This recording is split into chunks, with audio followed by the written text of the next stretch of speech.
কি প্রেসিডেন্ট, কি ধনী, কি জ্ঞানী, কি ডাক্তার, কি ডক্টর, কি বিজ্ঞানী, সবার সামনে মালাকুল মউত হাজির। আল্লাহ বলে দিলেন, কুল ইন্নাল মাউতাল্লাযী তাফিরুনা মিনহু ফাইন্নাহু মুলাকীকুম।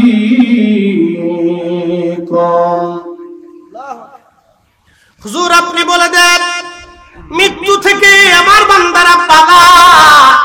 বন্ধুরে বলে দেন, ওই মরণ থেকে পালানোর কোনো রাস্তা নাই। মালাকুল মউত তার সাথে মুলাকাত করবে। আচ্ছা আপনারা বলেন, এত বছর যিনি আপনার সঙ্গে সংসার করলেন, আপনার বেগম সাহেবা স্ত্রী, তার মৃত্যুর সময় যখন তাকে নিয়ে যাওয়ার জন্য মালাকুল মউত আসলো, তার কি দেখা যায়? যার সাথে সংসার করলেন এত বছর, তার বাহ্যিক সুরত দেখলেন, কিন্তু ভিতরের জনকে আপনি দেখলেন না। তাকে যখন নিয়ে যাওয়া হয়, বলেন তারে যখন নিয়ে যাওয়া হচ্ছে, তারে কি দেখা যায়? খাসা ভিতর চিন পাখি কেমনে আসে যায়। এ বন্ধু, খুব মনোযোগ দিয়ে শুনিয়া যান।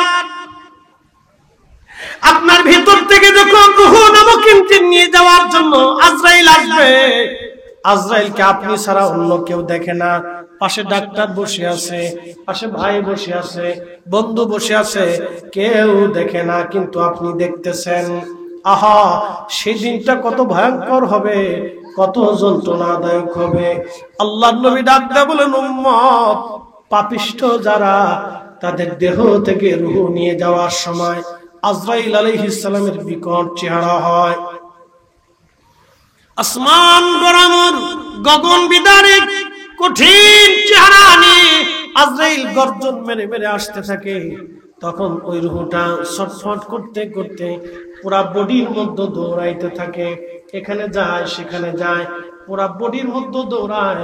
তখন আজরাইল ডাক ডাকে, হে খবিস আত্মা, বের হয়ে আয়, বের হয়ে আয়।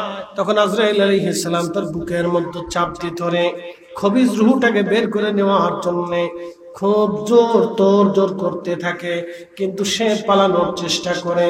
আল্লাহ ডাক দেয়া বলেন, ফাইন্নাহু মুলাকীকুম, বলে দাও বন্ধু, ওই মরণ মুলাকাত করবে আজরাইল তার সাথে, অবশ্যই সে পালায়া কখনো বাঁচতে পারবে না। আল্লাহর নবী বলেন, উম্মত এই সময়টা এত ভয়াবহ এবং কঠিন। 100 উট অথবা একটা উট, প্রথমবার যদি আপনি চামড়া ছিলেন, প্রথমবার চামড়া ছিলানোর পরে জীবন্ত একটা উট জবাই করেন নাই, তাকে জবাই দেন নাই, একটা গরু আপনি জবাই দেন নাই, জিন্দা অবস্থায় তারা হাত পা বেঁধে আপনি চামড়া সিলাইতে লাগলেন। এই গরুটার যেমন কষ্ট হয়, এইভাবে গরুর আবার চামড়া হবে, আবার জীবন্ত তার চামড়া ছিলাবেন, আবার চামড়া হবে, আবার জীবন্ত তার চামড়া ছিলাবেন।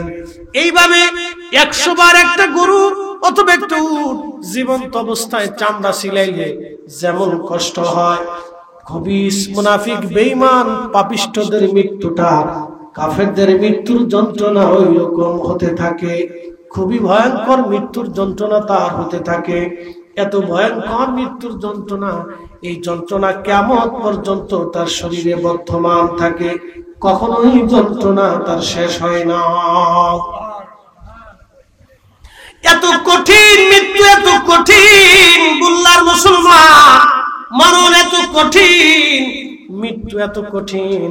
আহা, আল্লাহ পাক রব্বুল আলামিন ডাক দেয়া বললেন, যখন ওই খবিস রূহটাকে জিবরাইল আজরাইল নিয়ে চলে যায়, বের করে নিয়ে যায়, তখন সামাম পৃথিবী ভরে গন্ধ ছড়াইতে থাকে, দুর্গন্ধ ছড়াইতে থাকে। আপনারা সিকা ছিলেন নি? সিকা চিকা চিনেননি আপনারা? আচ্ছা বলেন, এই চিকা যদি ঘরের মধ্যে দৌড়ায় তাহলে কেমন হবে? খুবই গন্ধ। ঠিক চিকার মতো এরকম গন্ধ ছুটে তামাম পৃথিবীতে, তামাম সৃষ্টিতে। এই গন্ধগুলি আমরা পাই না। ফেরেশতারা ডাক ডাকা আজরাইল, এই খবিস রূহটা কার? বলে আব্দুল করিমের বেটা আব্দুর রহিমের খবিস রূহ। কয় তাড়াতাড়ি তাকে জাহান্নামের মধ্যে নিক্ষেপ করা হোক। এত দুর্গন্ধ, পাপিষ্ঠ, নামাজি ছিল না, রোজাদার ছিল না, এই যাকাত দেয় নাই, হজ করে নাই, জিকিরে বসে নাই, নামাজ পড়ে নাই, হক হালাল মতো চলে নাই। এই পাপিষ্ঠ রূহ জাহান্নামের মধ্যে তাড়াতাড়ি নিক্ষেপ করো। তামাম সৃষ্টিতে গন্ধ ছড়িয়ে গেছে। আজরাইল আলাইহিস সালাম জাহান্নামী ফেরেশতাদের হাতে দিয়ে দেয়, তারা জাহান্নামের দিকে তাকে নিয়ে চলে যায়। আহা, আর যখন ঈমানদারের রূহগুলি আসে, ঈমানদারের জান কবজ করার জন্য আজরাইল আলাইহিস সালাম আসে, তখন আজরাইল ঈমানদারের পাশে বসে নবীজি বললেন, ও আমার উম্মতেরা, ঈমানদারের জান কবজ করার জন্য যখন আজরাইল আলাইহিস সালাতু ওয়াস সালাম আসে, তখন তার চেহারাটা সুন্দর নূরানি চেহারা হয়ে আসে। একবার জোরে বলা যাবে কি মারহাবা। মায়ের কোলে, আমার দিকে তাকান, কার কোলে? মায়ের কোলে সন্তানকে দুলাইতে দুলাইতে যেমন ঘুম আসে, আহা, ওই রকম ঈমানদারের মৃত্যু ওই রকম হয়ে যাবে, সে বুঝতেই পারবে না কখন তার মওত হয়ে যায়। আল্লাহ বলেন তখন, ইয়া আইয়াতুহান নাফসু মুতমাইন্না তুরজিই ইলা রাব্বিকি রাদিয়াতাম মারদিয়া ফাদখুলি ফি ইবাদি ওয়াদখুলি জান্নাতি। চিৎকার করে জোরে বলেন আল্লাহু আকবার। আচ্ছা, আপনারা বলেন, হায়াতের রূহ, হায়াতের দেবতা আর মৃত্যুর দেবতা যদি আলাদা হইতো, তাহলে দুই দেবতার মধ্যে মৌত নিয়ে আর হায়াত নিয়ে পিড়ি হইতো, মারামারি হইতো, ঠিক কিনা? তাহলে একজনের নিয়ন্ত্রণে তামাম পৃথিবী, তামাম সৃষ্টি চলে, হায়াত মৌত একজনের নিয়ন্ত্রণে চলে। জবান খুলে বলেন, সেই মালিকের নাম কে?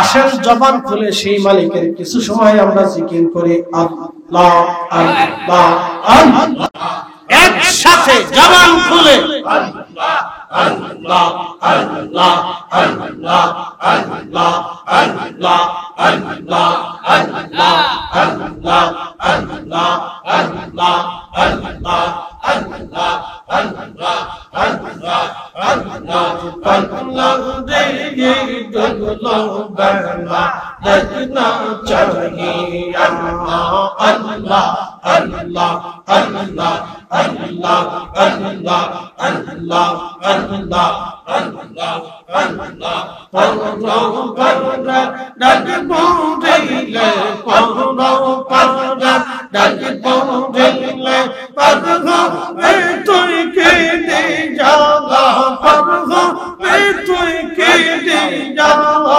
আগলো বালা দেখনা চাহিয়া আল্লাহ আল্লাহ আল্লাহ আল্লাহ আল্লাহ আল্লাহ পাগলা রে ডুবলো বালা দেখনা চাহিয়া আল্লাহ আল্লাহ আল্লাহ পরো পারে ডাক পৌঁছলে পরো পরো ডাক পৌঁছলে পরো এ তুই কে দে জালা পরো এ তুই কে দে জালা ডুবলো বালা দেখনা চাহিয়া আল্লাহ আল্লাহ আল্লাহ আল্লাহ আল্লাহ আল্লাহ আল্লাহ আল্লাহ।